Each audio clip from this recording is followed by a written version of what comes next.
Mi kad pomislimo na nemačku privredu, mi potpuno normalno i razumno pomislimo na Mercedes, na BMW, na Siemens, na sve te ogromne fabrike, korporacije, konglomerati i tako dalje.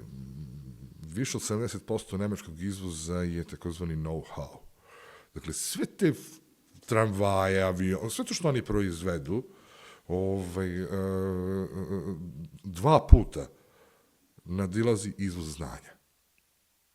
Mi prvo moramo da dođemo do znanja, da ovladamo njim, da ga razvijemo, da ga unapredimo i da ga onda reeksportujemo. Znači, drugi način ne postoji.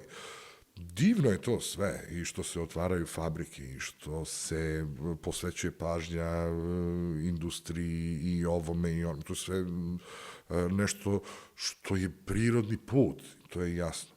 Ali ono gde ćemo da zapnemo, nažalost, ako se ne budemo podhitno tome posvetili, jeste to da je ovo svet znanja